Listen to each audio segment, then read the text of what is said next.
Hi, welcome to today's video. Today I'm with Nick Grinberg from Next & Co. And Nick is a friend of mine, but he also has helped mentor me on a number of subjects, and I really want to get his opinion on a few things today. Now Nick, Next & Co, you were recently featured in the AFR with some new technology you guys have developed. Before we talk about business, what I want to talk to you a bit about is who's Nick as a person, and some of the key entrepreneurial traits that you need to have in order to do well in business, because you guys have succeeded in a space where a lot of others have failed. Business aside, who is Nick Grinberg? I knew this question was coming, and it's still probably like one of the hardest questions to answer. I mean, look, I'm a lot of things. I'm a parent, I'm a basketball lover, love the gym, although I haven't been so much lately. But I think above all else, I'm a humanist. I love to, make an impact on the lives of people around me, whether it's through business or something else. And I love to elevate others. I love, there's nothing that makes me happier probably. So I'd say that's probably my defining feature. So every day in the life of Nick, what inspires you to get up every day? Aside from my alarm, I'd say, this is going to sound cliche, but the just being a little bit better, like whatever. I'm really big into measuring things, and whether like I said, whether it's certain KPIs inside a business, or whether it's the weights I'm lifting at gym. I like that satisfaction of being measurably better, day by day by day by day. And I think that is definitely a key driver for me. All right, so another challenging question, okay? All right. What do you think makes you unique as a person? Oh man, he's getting deep. Look, whilst I don't necessarily think I am the only person to have this trait, but it comes back to this whole being really interested in people. I think, look, a while ago I got taught the mantra of givers gain. I think one of the things that I've noticed just as I move through the world about I'm not going to say it's unique, but it's something that I really, I think is defining of myself and certain people that I'm around is that ability to just give and give and look to really empower others. Because for me, I almost consider it somewhat selfish, because I like to give to the point of, when I see others succeed, it makes me happy. So it's almost like a selfish giving, but I'm one of those people that I don't count favors. I don't expect, if I do something for someone, I don't expect it to come back in kind from that person. I just believe that that's the right thing to do, and that the universe will look after you in the end. That's a really interesting approach to life. It's very different to a lot of other people. Now, going back to your entrepreneurial journey, right? What did you do when you finished high school, and then how did Next & Co come into existence? Yeah, good question. So when I finished, I busted a gut to get a decent enter score in high school, and then I paid fuck all attention to the course I was going to do after, because I was so busy getting my enter score. Like I remember having one session with a careers counselor. I was like, well, what do you want to be when you finish? Well, I don't fucking know. Like, how am I supposed to answer that question? Yeah, I had the same thing as well. And again, I picked nutrition and dietetics, which was just like the thing that seemed like a good idea at the time. Anyways, started that course. 2.5 years into it, realized this fucking sucks. I didn't like hospitals, and unbeknownst to me, a dietitian spends most of their time in a hospital. So I took a year off, and me and a few buddies tried to start an online business, and I don't know, that business went nowhere. But you got some valuable lessons from it. And I was just like, and I just realized, I'm like, it's digital. This is just, I don't know where my path in this is going to be, but I love this. I was just hooked. And then I just dabbled. I did a little bit of, affiliate marketing. I had some e-commerce stores. I had an online auctions website platform for a bit. But then, I went to work at an agency and was there for 2 years. Met my current business partner, and and we're like, you had that classic thought of like, hey, we can do this ourselves and do it better, and that's how Next & Co was born. Beautiful. Did you have any fear? Did you have any self-doubt when you were starting Next & Co? And more importantly, if you did have any fears or any doubts, how did you guys overcome that? Fuck yeah. Oh man, like fear and self-doubt at the time was like, I was 23, I think. So yes, lots of fear, lots of self-doubt, just because you'd never done it before. Like, everything from like registering a business name through to, like how do you get your first client? It was all like a little bit, you don't know that stuff. How did you get your first client? It was actually my business partner's family friend. So that was we started a business. He made one call that night, and the next day was our first client. So that's okay. That was probably a little bit easier. But beyond that, what I used to do was I used to actually I was lazy, so I never wanted to cold call. And sales was my job, by the way. I used to bulk email the yellow pages for SEO leads. I wouldn't do that now, but back then it worked. It really worked. But coming back to your original question, how do you overcome it? I'd say just putting one foot in front of the other. Like when you're like, we wanted it. Like, at the point where my business partner and I, quit our jobs, it was sink or swim. It was like, I was determined to leave no stone unturned in the pursuit of getting this thing off the ground. I did not know what it would eventually become, but honestly, we just got in every day, put one foot in front of the other, and eventually, like, yeah, you'd Psychologically, though, what I want to know is, when you had those fears and doubts at the start, mentally, what was the thought process in your head to go, fuck it, like, I've got to overcome this fear? Because I think that's where a lot of entrepreneurs get stuck, is that fear stage. Okay, they don't know mentally, they don't know how to overcome that fear in their brain. Or a lot of aspiring entrepreneurs. So how did you do that? Like, that's the part I'm really interested in. So it's not going to sound glamorous, but this is the truth. You'd encounter fear, and you'd have your moment of like, oh, this is scary, and then you just get the fuck on with it. You just move past it. Like, I had the clarity of what I needed to do every day to push the business forward. I needed to sell shit. That was my job, right? So whatever fear, whatever things that came into my ecosystem that may not have been expected, I knew when I rocked into the office on a Monday, the input, the thing that was in my control, that I could do to move the business forward. And that clarity, that's, I guess, trumps fear and doubt over time. Let's talk a bit about business now. Next & Co, in terms of numbers, where are you at now? We've got, something like 7, nearly pushing 8 figures of media under management, 15 odd in the team, very kind of like senior kind of black ops team. Like, not to say that we don't have any juniors, but we try to hire a lot of people with experience, and we find that they tend to be much more efficient in what we do, because what we do demands a very high level of expertise. And I suppose we have this other way of measuring our impact, which is we total up all of our clients in our ecosystem. We total up all the positive digital engagement that's achieved, and that's tracked independently in all of their analytics accounts, like things like a sale or a download or some kind of other positive engagement. And we have a sort of a number that sits as like, of all the work we've done, it's resulted in this many measurably better, we call it measurably better experiences in our client book. Interesting. It's a really good way to, because it ladders in both our commercial interests, but also the purpose, the impact we make as a business, because that's super important to us.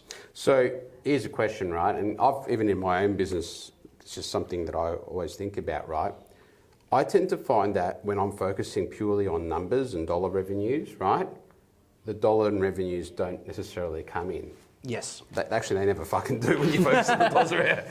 The moment you switch your focus, though, to value add what's the vision, living your purpose and executing on that purpose, that's when I find the deals just fucking come out of nowhere. I can't explain 100%. it. It's like the thing that you're focusing on is not coming in, but the moment you stop focusing on the dollars and the business, start focusing on the dollar's the byproduct, right? Yeah. The thing that produces the byproduct that we're all after is the value generated at the front end. So yeah, I completely see that. So one thing that I think is really interesting is I've seen a lot of business partnerships fail, whereas you and your business partner, John, work really well together as a team. Why has your business partnership worked so well versus other partnerships that have failed? Like, what are the key ingredients that make yours work, and what would you recommend to future entrepreneurs that are entering partnerships to work together? Like, what? It's another good question. I think some of it is by luck, some of it is by design. I think I'll get the luck bit out of the way. So, we were both roughly the same age when, we started the business. And then we kind of almost got, married at a similar age. We had kids at a similar age. So, the way we conducted business in and around our lifestyle was really complementary. So, the agency kind of grew up with us, like much like its own creation.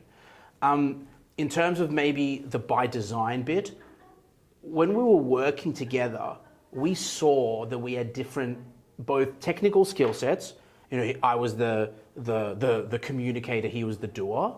But we also had different predispositions. Like, I think I'm probably more of I'm more of a people-focused person, and my business partner is more of a process and numbers-focused person. So you could quite see, you could see that we were, two sides of a coin that were going to complement each other. And over time, like any partnership, we've had our difficulties, but again, going to sound cliche, but communication, like with John and I, there's so much history. And so that, there's no conversation that's ever too hard to have. We've always been authentic with each other, even at our most bitter disagreements. And I think if you can start from a place of authenticity, you can't go wrong. So just out of curiosity, did you guys have legal agreements at the start between you guys as to what roles and responsibilities were, or if a dispute happened, how things would be resolved? Did you set any of that out legally, or was it just really a trust exercise between the both of you? There was some there was like the basis of, hey, we're a 50-50 partnership. There was some stuff in there about conditions of preferential buyout and stuff like that. The roles and responsibilities, I don't think was defined because, I think even at the time, this is 2010, mind you, so even back then we kind of knew that we didn't know where it was going to go, right? It was, we were just two dudes giving it a crack, right? And we didn't know where it was going to go. So yes, we didn't never define like, Nick, you're going to be purely sales, and John, you're going to be purely production, because we've kind of just gone all over the map, right? Yeah. Actually, one of our core values is like, all for one and one for all, because with such a small team, you end up just covering other people, and you just, so you end up doing a lot of different people's jobs. And yeah, so we never defined the exact, workload, so to speak.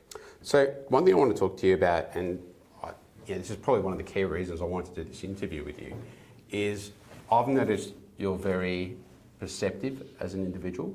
Okay, so we've had many conversations, and you're very perceptive as an individual. You can see things differently, and you see them without judgment. So you just see them as what they are, as they are.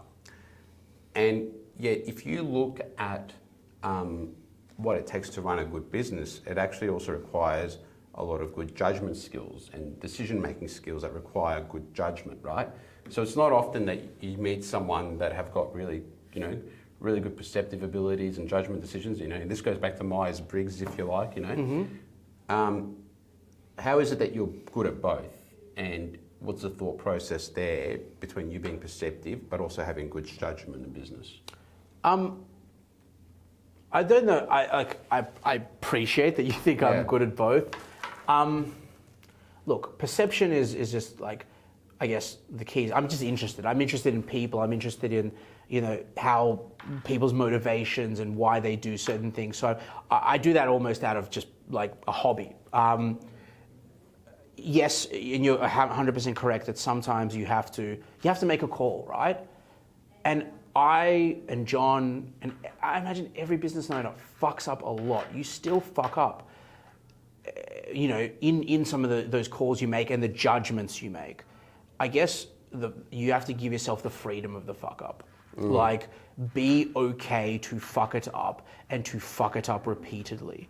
And again, as long as, It's interesting you say that, because that's even something that I've struggled with as a business owner, is that when I fucked up, I've been really fucking harsh on myself to the point where you kind of become reluctant to want to fuck up again. I love this. So yeah. I learned this. This is key.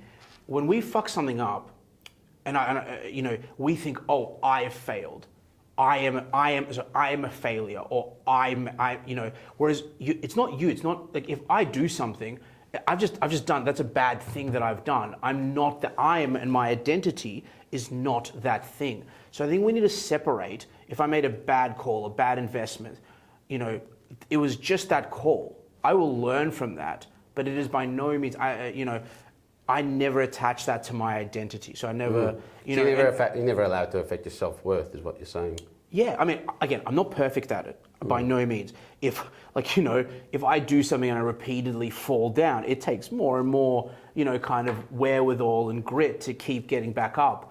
But, I got taught that at a very early stage in my career that, make more decisions quicker, be content with more mistakes so that you can increase your pace of learning. So in order to adopt that, I had to separate my ego and character from the failures.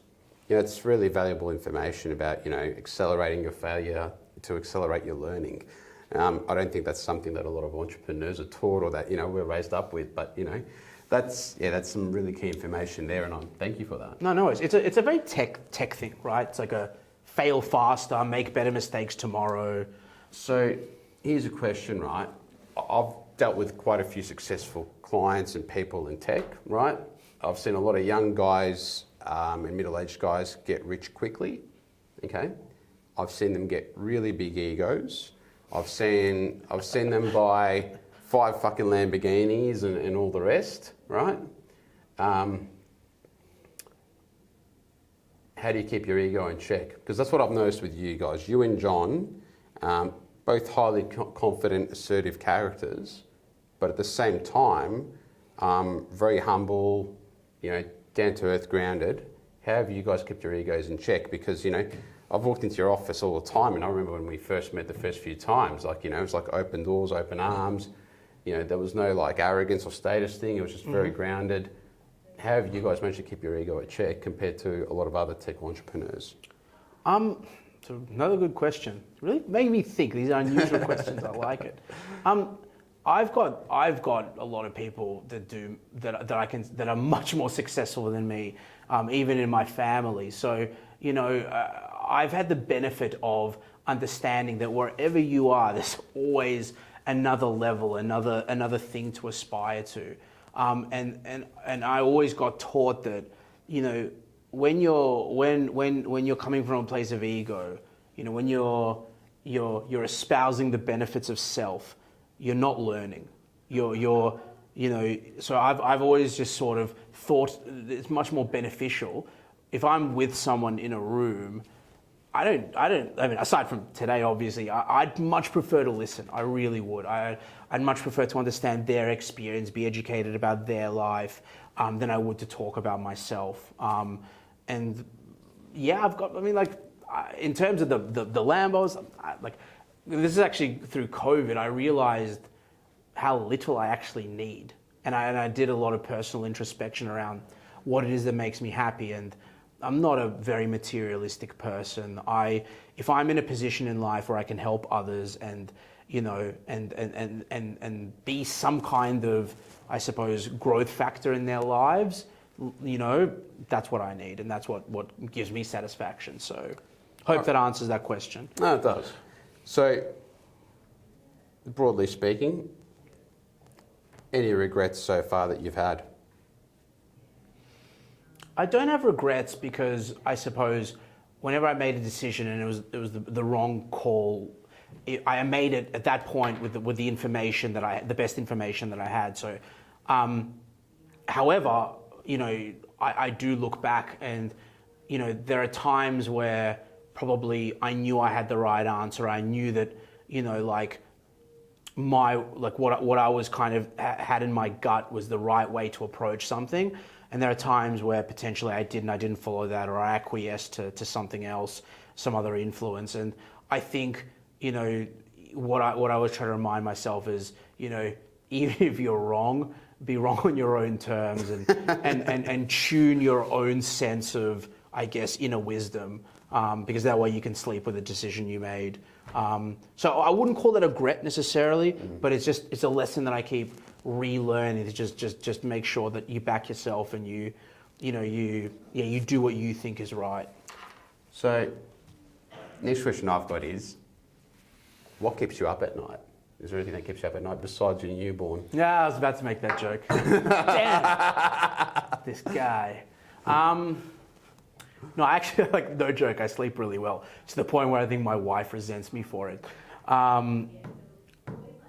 Look, I don't get kept up at night for negative reasons.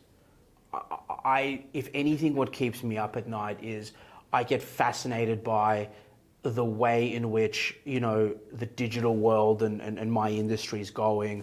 I spend a lot of time going down rabbit holes, looking at everything from metaverse to governance of data and privacy laws, et cetera, et cetera.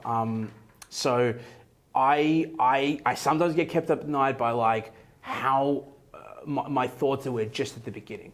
And, there's just I get so excited by it all, and I'm there's just so much to go, and it's just such a great industry to be in. And yeah, I really do love what I do. It's like a hobby. All right.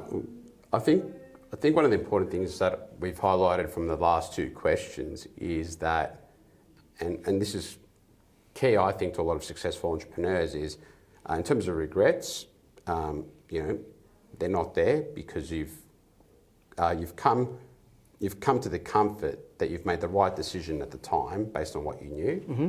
So I think that's and the reason I asked you these questions were quite specific, right? Is to show the audience that successful entrepreneurs don't get stuck on what they did wrong. Okay, so the regrets aren't there. Okay, okay, we fucked it up, we move on. Absolutely, we made the best decision we could at the time.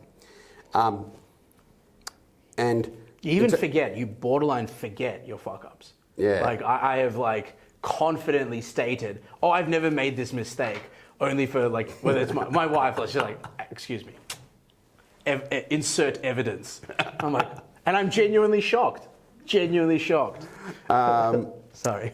No, and I think the other interesting part was that you've answered what keeps you up at night, whereas a lot of other business owners, what keeps them up at night is they're fucking stressing about money, or something's gone wrong, or all of that. Yeah, right. And I think your genuine curiosity for where things are going in tech has allowed you to focus on the positive and the optimistic. Yeah. And to build on that rather than focusing on the negative. Correct me if I'm wrong. You're completely right. And look, the negative stuff, I'm not saying I don't have authentic human emotions. If something bad happens in the business, you still feel it, but you don't dwell on it, because I guess we've been doing it since 2010, right? I'm not saying you've seen it all, but we've seen a lot of scenarios that oh, I know how this plays out.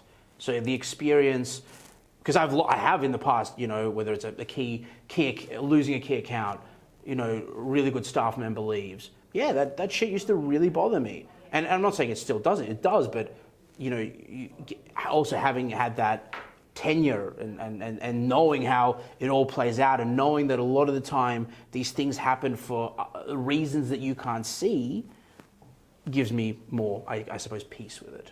What's your advice to young people starting out? There's so much you could say, but figure out don't get into don't get into it purely for the money. Figure out what it is that you want, right? Like figure out what you're going to be happy, slaving over sleepless nights, countless hours, putting in your energy and effort, because ultimately that's what business is going to ask of you, right?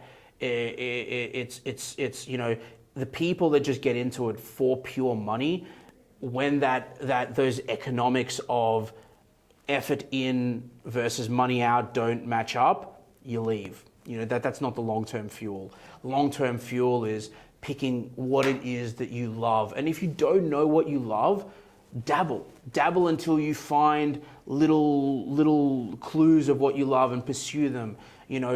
Make sure you give yourself that room as well, that you don't pigeonhole yourself into, I have to do this because I started this, right? Like, sometimes I find entrepreneurs feel they have to be super consistent with like what you did, a year ago, 2 years ago. Like, things change and you get presented with new information. So, make sure that you're attuned to what it is that's giving you that satisfaction and that desire to work at and just go for it. As a digital marketing agency, right? What do you think the future of online marketing is going? Because I think that's something a lot of business owners would want to know that are watching this. Wow. I'm literally doing a keynote on this at a conference in a week. And that's a 45-minute keynote. But I guess to simplify, digital marketing it's going to become more accessible. The digital world is going to become more accessible and ubiquitous. More and more people coming online, more and more people, like COVID, my grandma was doing online shopping, that's crazy, right? People's worlds are becoming more and more digitized. As a digital marketer, I can right now go on my phone, jump in my ads account and buy a digital billboard. That's a recent innovation. So the offline and online worlds are kind of merging. It's just further. The digital world is further weaving itself into the fabric of our lives. Almost to the point where I think eventually it's going to be potentially harder to separate ourselves out of it, which is a whole nother rabbit hole I won't go down. But I just think that it's just expansive. It's becoming more accessible, and people and brands and culture. It's here to stay. Not that it ever was in doubt, but it's going to become more and more embedded in our lives, and all the consequences, good and bad, that come with it. Last question. Big Nick now, right? Adult Nick. If you went back in time to see little Nick, and this is something a mutual lawyer friend of ours always says to me, right? What would Big Nick say to little Nick? Little Nick, be a good person, don't be a dick. It's all going to work out in the end. Thank you. My pleasure.